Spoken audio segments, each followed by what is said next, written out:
Mateus, capítulo 3, versículo 1. E naqueles dias apareceu João Batista pregando no deserto da Judéia. E naqueles dias apareceu João Batista pregando no deserto da Judéia. E naquele dia, ou naqueles dias, apareceu João Batista pregando no deserto da Judéia. Feche os seus olhos. Pai, continua falando conosco e usa-me como um canal de bênção nessa hora. Que teu Espírito tenha liberdade de agir. Que toda distração e tudo aquilo, ó Deus, que tenta tomar o lugar da tua palavra, seja agora jogado por terra. E que, pelo poder do nome de Jesus, a nossa mente e o nosso coração esteja cativo da tua palavra. Em o nome de Jesus. Amém. Glória a Deus. Amém?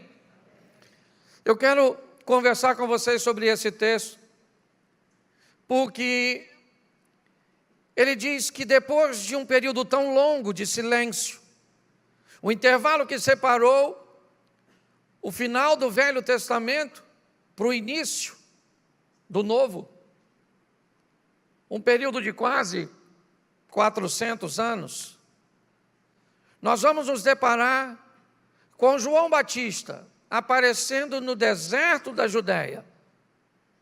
E ele trazia consigo uma mensagem. E que mensagem é essa? Nós aprendemos na palavra que passará os céus e a terra, mas a palavra de Deus não há de passar. A Bíblia faz uma advertência de ai daquele que remover ou tentar introduzir um tio, ou um desvio mínimo, quer de remover ou de acrescentar. Eu quero conversar com vocês hoje sobre a mensagem de João. O que João pregava era o que está sendo pregado hoje? Eu queria que olhássemos alguns anos atrás, talvez os mais antigos no Evangelho.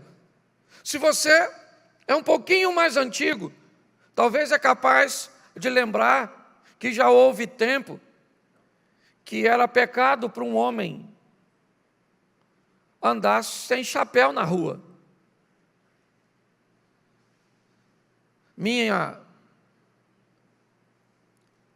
A primeira esposa do meu pai, né?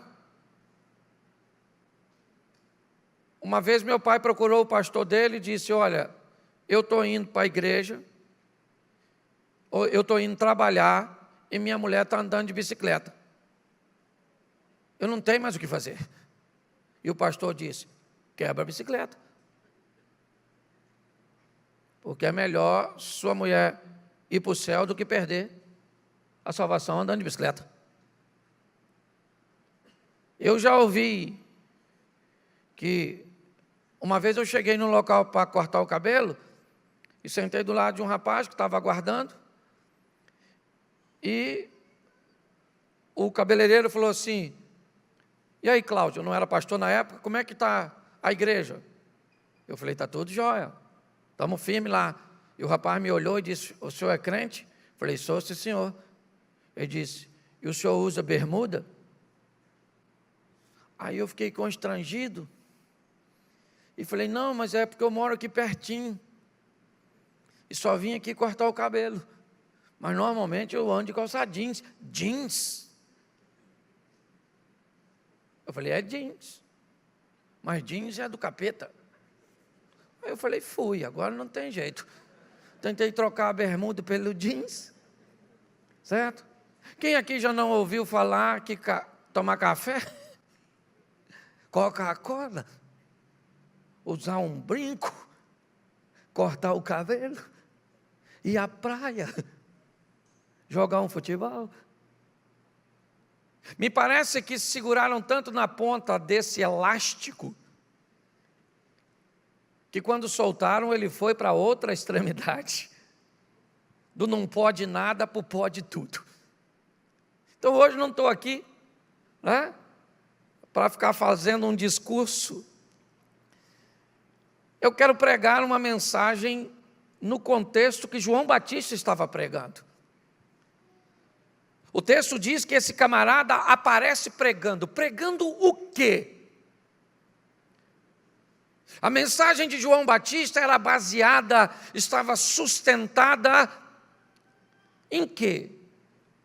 O que é que ele estava falando há tanto tempo?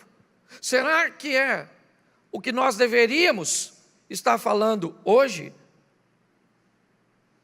É isso que eu quero ver com você. A mensagem de João é narrada nos 4 evangelhos: Mateus, Marcos, Lucas e João.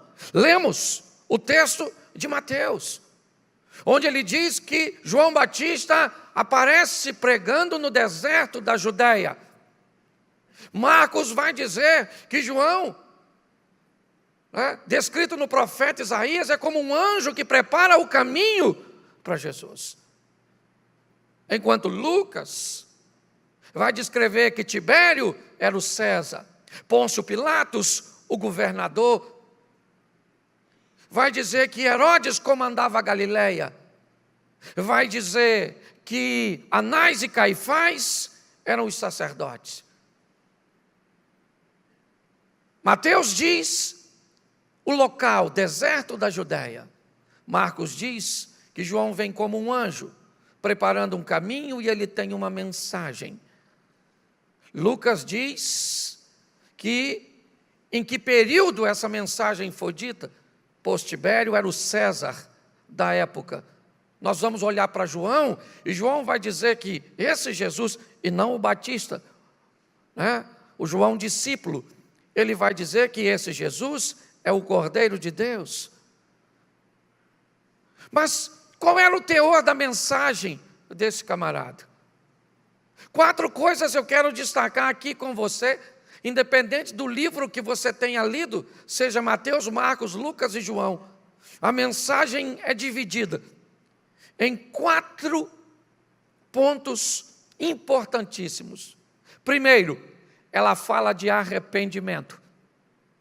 A mensagem que João traz consigo é uma mensagem que tem o propósito de fazer com que o ouvinte se arrependa.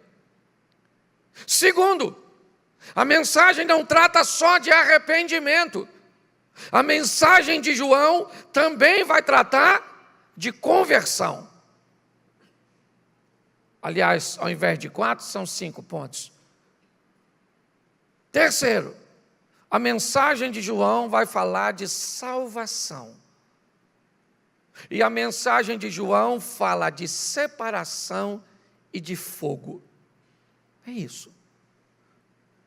Ao longo de todo o tempo, de toda a história, a mensagem de Deus foi essa. O propósito era falar de arrepender, ou arrependimento, arrependei-vos e convertei-vos, porque é chegado o reino de Deus.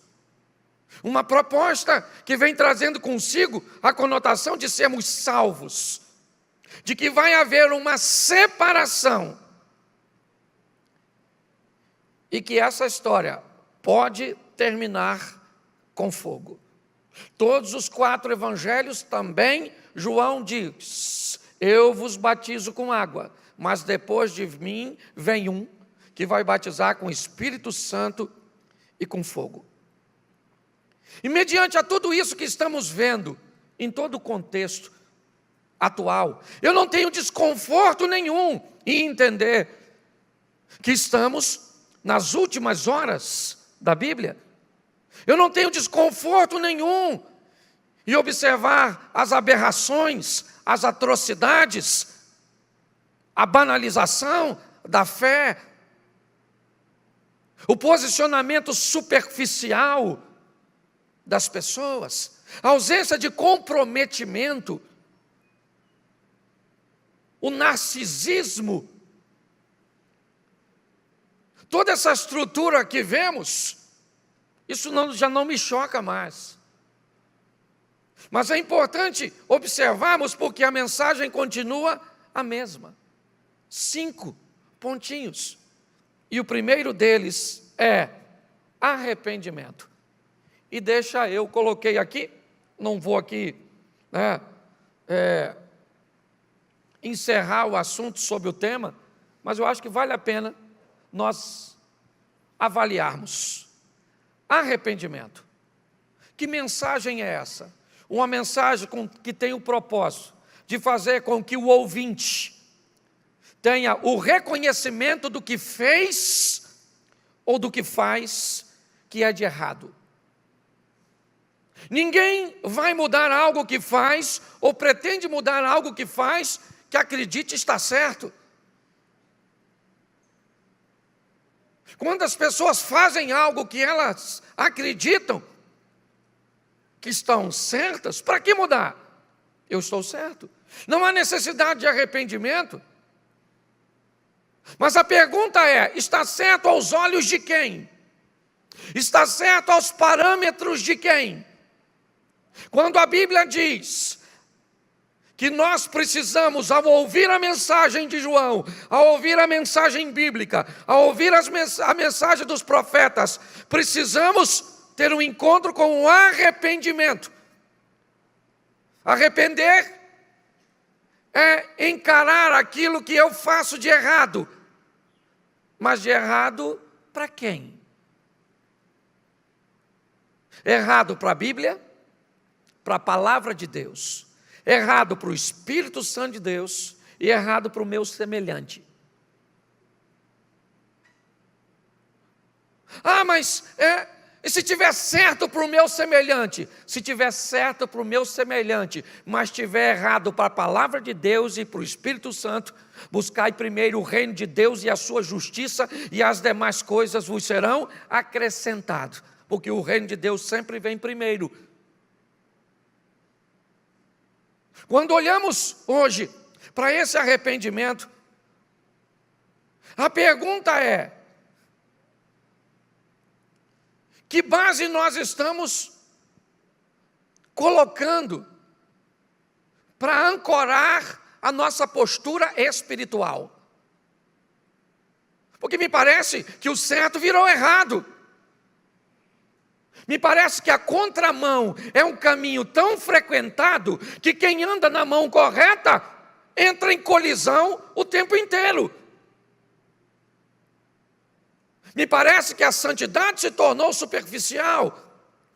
O comprometimento com Deus já não é tão grande assim. Então quer dizer que pegaram o amor de Deus e esqueceram de sua justiça.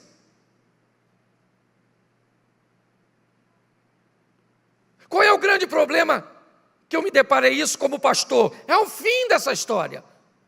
Salvação ou fogo? Como é que termina essa história? Com salvação ou com fogo? Onde? Em Mateus. Onde mais? Em Marcos. Onde mais? Em Lucas. Onde mais? Em João. Onde mais? Em Atos dos Apóstolos. Onde mais? Em Romanos, em Coríntios, em Efésios, em Gálatas, em Filipenses, em Colossenses, em Tessalonicenses, em Timóteo, Tito, Filemão, Hebreu. Onde quiser. A história sempre só tem dois fins. Ou é salvação, ou é fogo. Então precisamos dar uma olhada nisso de uma forma um pouco mais lúcida. Essa é a grande verdade. Sob quais critérios nós estamos avaliando o nosso arrependimento e a nossa visão? Esse é o grande desafio. Por muitos anos eu vi pessoas questionarem a minha fé, simplesmente por me dizerem que a ciência não comprova a existência de Deus. E hoje querem nos fazer engolir coisas que a ciência também ainda não prova. Nós estamos vivendo num ambiente muito confuso, muito obscuro, muito cheio de névoas. Precisamos definir qual é, e aí é uma questão de liberdade. Ok?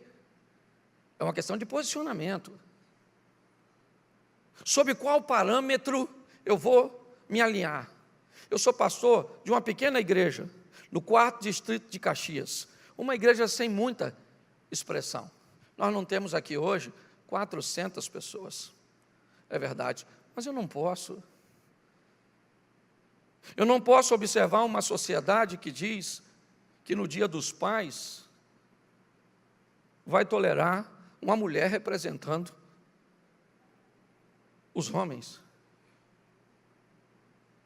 E se vocês assistiram no sábado, passou a reprise de um programa que eu estive presente e sempre tratei com todo respeito e sempre vou tratar, porque respeito é uma coisa e cumplicidade é outra totalmente diferente. E eu respeito se você acha que está certo, mas eu só acho que você deveria saber mais sobre os parâmetros de Deus, para que você conseguisse entender. Precisamos ter maturidade para olhar para todas essas coisas. Eu não estou falando de falta de respeito, eu estou falando sobre conhecimento de Deus. E se houver algum desconforto e você quiser me mostrar na Bíblia alguma coisa depois, é só subir as escadas e a gente conversa. Mas nós precisamos nos posicionar, porque eu preciso entender, eu estou pregando para quem? Eu estou pregando para gente que acredita que a Bíblia é a palavra de Deus, ou não? Eu estou pregando para gente que vai deixar o Espírito Santo agir? Para quem eu estou falando? Porque se não for esse o parâmetro, não adianta, eu não vou ter como conversar e nunca me comunicar com você. Quando nós olhamos aqui, nós ouvimos o que João vem pregando: arrependimento. Arrependimento a despeito de quê? De tudo, desde que a vontade de Deus. Você sabe por que corta a cabeça do João? Você sabe por que cortaram a cabeça do João? Porque João falou publicamente que Herodes era um adúltero e estava vivendo maritalmente com sua cunhada, mulher de Filipe, um dos tetrarcas. A mensagem de João e a postura de João entrou em choque, e ele perdeu a cabeça. Olhe bem, porque João foi alguém que veio cumprir o que Deus havia determinado. O grande confronto vai para você, adolescente, para você que está na faculdade, filosofia, para você que gosta do politicamente correto, é perguntar: minha fé tem por base de avaliação o quê? Entendeu?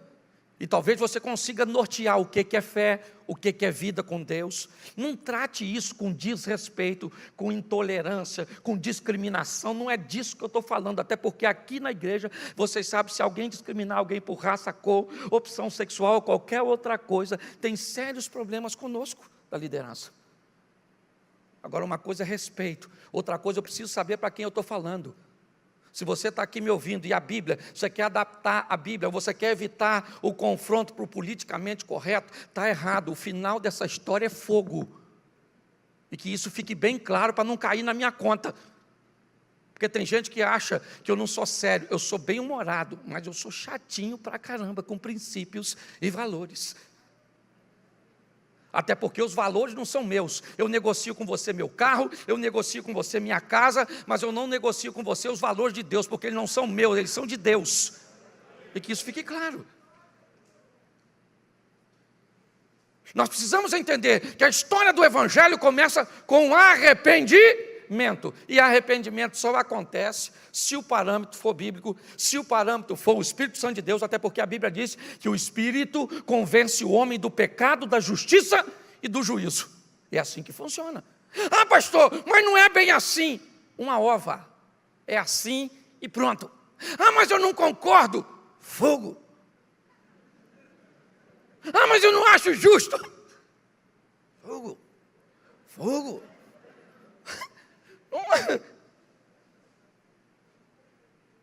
Chega lá e diz. Ah, não concordo, não acho certo, não acho isso. Esse dia alguém falou assim, pastor, o senhor não acha que antes de casar podia ter uma provinha assim? Eu falei, claro que eu acho. Acharia importante. Uma prova, sim ou não? Vocês são mais crentes do que eu. A minha pergunta é, o índice de pessoas que se relacionavam sexualmente antes de casar é base para elas não se divorciarem? Então não me venha com jurumela, meu filho. Vamos para a santidade, porque sem ela ninguém verá Deus. Entendeu? Nós precisamos definir qual é a base. A base que determina nosso vocabulário. A base que determina nossas reações ou nossas respostas. Aquilo que determina é a Bíblia, é o Espírito Santo, porque tem coisa que não é a Bíblia, tem coisa que a Bíblia nem diz que você e eu não podemos fazer, mas o Espírito aparece numa madrugada, fala ao seu coração, te incomoda e te diz, eu não quero que você faça e acabou. É assim que funciona. Os nossos princípios nos fazem respeitar o próximo, está aí um dos valores que eu coloquei. Agora, respeitar é uma coisa. Então, qual é a grande dificuldade hoje? Já começa no arrependimento. Porque as pessoas não se arrependem pelo simples fato de avaliarem que o que estão fazendo não é errado. Ou então usa a base de avaliação. Para que eu vou me arrepender se o meu dízimo é um dízimo bom? Nossa, você é tão endinheirado que consegue comprar o dono do ouro e da prata?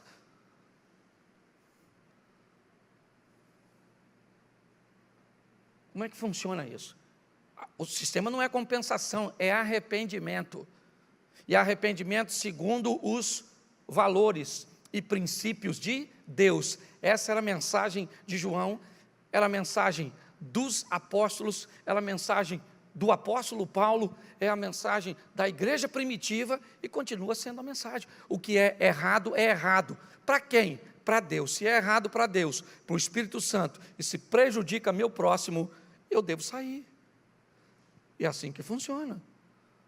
Por quê? Porque a próxima fase dessa história qual é? É a conversão. O que é conversão? É mudança de estilo de vida. Eu me arrependi porque eu fazia isso. Tudo bem. O que eu estou fazendo? A mesma coisa. Então você não se arrependeu. O que acontece com você é remorso. Uma dor aguda e momentânea. Só isso. Mas depois de um tempo ela passa e por causa disso você repete o comportamento. É assim que funciona. Segundo a mensagem de João, eu não preciso só me arrepender, porque me arrepender é daquilo que eu já fiz, e me converter é tomar uma postura para não fazer de novo. A mensagem é essa. Ah, pastor, eu me arrependo. Show de bola. É a primeira fase do processo. A segunda é conversão. É posicionar sua vida e seu estilo de vida, certo? Hoje de manhã a gente estava conversando sobre cansaço e estresse. Só para entendermos um pouquinho isso, eu justificar aqui a minha. O que é cansaço? Você trabalhou, correu, fez isso, jogou um futebol, foi pescar, no final do dia você está morto de cansado, o que você faz? Dorme. Porque o descanso, ele remove o cansaço. Mas o que é estresse? Tenta dormir para ver se o estresse vai embora. Porque estresse não cura com sono, cura com mudança de vida, com transformação. A Bíblia vem com uma proposta, o seguinte: eu perdoo o seu passado, mas eu preciso que você assuma um compromisso no presente para que você tenha um futuro. É assim que funciona. Não adianta descobrir que eu estou errado, se eu não me posiciono de uma forma que eu não vá repetir novamente aquilo que fiz. Hoje nós olhamos pessoas que parecem que vivem num looping, sabe? É aqui, ó. Sempre quando você olha, está no mesmo lugar que disse que não estaria, fazendo a mesma coisa que disse que não faria. Nós precisamos entender isso. Para mim e para a sua vida, eu preciso. O que eu preciso? Me arrepender. Me arrepender usando o que como parâmetro? Bíblia, Espírito Santo e o bem-estar do próximo. E depois que eu me arrependo, agora eu me converto. Porque se eu não me converto depois do arrependimento, eu entro num ciclo vicioso, onde eu estou sempre praticando as mesmas coisas. Sempre me endividando depois que eu consigo pagar. Sempre me relacionando de forma incorreta depois. Sempre. Vira um looping.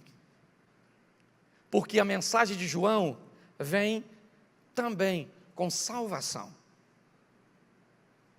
A proposta que recebemos da mensagem de vivermos com Deus na eternidade. É assim que funciona. Eu me arrependi, glória a Deus. Por quê? Porque eu ouvi a palavra. E depois de ter me arrependido, eu fiz o quê? Eu me converti. Novas práticas, um novo posicionamento. E qual é o propósito? O propósito é vida eterna. Mas quando ela vem? Bom, ela vem depois que essa vida passar. E aí a quarta etapa entra em cena, que é o processo de seleção. Você lembra na historinha do joio e do trigo? Onde a instrução dada é, não colhe agora, porque você corre o risco de colher o trigo e o joio juntos, eles são muito parecidos, aguarde, deixe os dois crescerem, porque depois que crescem, há diferença mais notórias entre eles, então, o trigo será amarrado e retirado, mas o joio será amarrado e queimado. Nós vamos olhar na... Que parte dessa história nós esquecemos? Que parte dessa história nós deixamos de pregar? E eu digo eu também. Quanto tempo eu não prego para a igreja uma mensagem falando de inferno, de fogo? Não, é casa nova, carro bom, porta aberta, casamento extraordinário. Vai passar lá, Jesus está lá, sentadão, olhar para tu.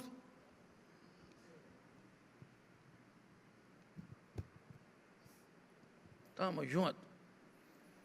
Aí você fala, aí Jesus, aí ele fala, aqui não. Sei que não. Desce ali, as escadas, o chifrudo, está esperando você lá. Pensa num negócio desse. A Bíblia diz que vai haver uma separação e quem faz não sou eu. Eu não tenho autoridade para separar na igreja os corretos dos incorretos. Não. Eu posso separar até da liderança, para defender a mensagem ou a imagem da igreja, o nome da igreja, o nome do Senhor. Mas quem separa as pessoas, na verdade, e que vai separar nessa história toda, descobrir quem se arrependeu de verdade, porque eu não tenho poder para isso, quem se converteu de verdade, quem conseguiu, através de todo esse processo, alcançar a salvação proposta por Deus, através de Cristo Jesus, no sacrifício da cruz do Calvário. Quando olhamos para isso, o que descobrimos? É que uma avaliação vai ser feita com a justiça para arrependidos e convertidos. E pode ter certeza que isso vai acontecer. Muitos de nós jamais imaginaríamos que veríamos o que estamos vendo na nossa sociedade atual. Eu não posso deixar, apesar de não ser nada nem ninguém, mas eu estaria ofendendo o meu Jesus e o meu Deus, se eu não me posicionasse, pelo menos com a minha indignação mediante a tudo isso, que pode não ser nada para ninguém, mas para mim já é o suficiente. Olhar para uma sociedade que acha que a separação não vai existir. Nada, isso é conversa do pastor. Mas a Bíblia falou, mas não é bem assim, porque Deus é amor. E no final todo mundo vai se dar bem. É assim que funciona. Quando nós olhamos para isso, o texto, em todos os 4 evangelhos, segue o padrão: arrependimento, conversão, salvação, separação e fogo. O processo está explícito para todos nós. Vai ler. Nós só precisamos, nessa sociedade moderna, onde o político ou politicamente correto tomou conta, onde as pessoas têm dificuldades e são envergonhadas de expressar seu posicionamento. Sim. Não estranhe você se daqui a 10, 15 anos você chegar no restaurante com a sua filha, ver alguém de 40, 50 anos de idade sentado na mesa no restaurante ao lado com uma menina de 12 anos, grávida. Sim. E você vai olhar e dizer, mas uma menina, mas os pais delas não querem, eles são contra esse relacionamento, eles são... Mas não pode falar, não pode se posicionar. Se você gosta de pesquisar alguma coisa, descubra o que é ditadura cultural. Ditadura cultural. E vamos ver para onde é que a nossa história, a nossa família, a nossa igreja, a nossa sociedade está caminhando. Então a mensagem não mudou. Deus continua onde sempre esteve, no controle de tudo. Não tem nada fora do controle. O que está acontecendo é o cumprimento da palavra de Deus. Amém? Então não fique revoltadinho, não. Não fique dando ibope às vezes para a situação. Eu estou passando para a igreja, só para a igreja saber qual é o meu pensamento, porque já chegou até o meu conhecimento de que tem gente achando um negócio sensacional, certo? Uma mulher ser escolhida para fazer a propaganda do Dia dos Pais. Tem gente que caminha no projeto Recomeçar e é a favor de aborto. Eu não estou entendendo qual é o parâmetro. Tem alguma coisa bagunçada nessa história. O que nós estamos vendo é uma degradação da sociedade, por uma imoralidade explícita, onde não há arrependimento. Não tem como haver arrependimento. Ninguém aprende algo que acha que já sabe. É assim que funciona. Mas o percurso da palavra ainda é o mesmo. Arrependei-vos, convertei-vos. Por quê? Porque uma vida eterna está sendo preparada e anjos virão fazer a separação. E quem não passar, querido, vai para o fogo eterno. Nós precisamos olhar isso para quê? Não para a vida do outro, não, para a nossa própria vida, para a nossa própria história, para entendermos que a Bíblia requer de mim uma santidade. Por quê? Porque a Bíblia, preguei sobre isso aqui esses dias, Deus é santo, Deus é, e só entra no céu quem for santo. Por quê? Porque para morar com quem é santo, tem que ser, se não quiser, tem outra casa, do vizinho. Mas não dá para adaptarmos, então, por favor, é só uma reflexão hoje, eu não estou nem pregando para vocês. Mas eu preciso entender qual é o parâmetro da igreja, porque me parece que deixou de ser bíblico. O que é casamento? Relativo. O que é sexualidade? Relativa. O que é honestidade? Relativo. O que é espiritualidade? Tudo é relativo. Que possamos sair daqui hoje refletindo sobre nós mesmos, porque é assim que eu vou para casa. Perguntando quando, em Em que ambiente eu estou pautando a minha vida? Será que eu não reconheço o que faço de errado simplesmente porque a base do que eu estou fazendo ou que eu estou avaliando não é a Bíblia? Então, se não é a Bíblia, então eu posso ter muitas coisas, certo? Que eu acho que é certo e que no fundo, a Bíblia condena. Eu vou falar uma coisa para vocês. Eu não tenho medo de ir para o inferno, não. Não tenho mesmo. Meu relacionamento com Deus não tem nada a ver com medo. Mas eu não fui criado por Deus para ir para lá. Eu sou cidadão dos céus, porque diz a palavra do Senhor. E eu preciso que tenhamos a consciência disso.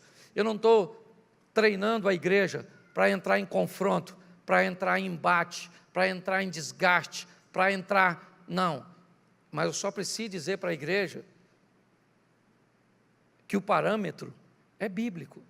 O projeto Recomeçar tem a Bíblia como parâmetro.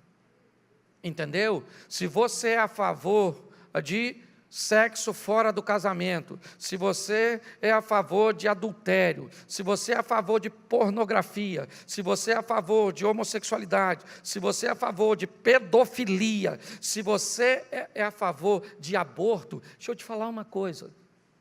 Não, você pode continuar frequentando aqui, estou mandando ninguém embora não, mas eu estou avisando para você que a nossa base de avaliação é Bíblia, e o que a Bíblia disser que está incorreto, pelo menos aqui.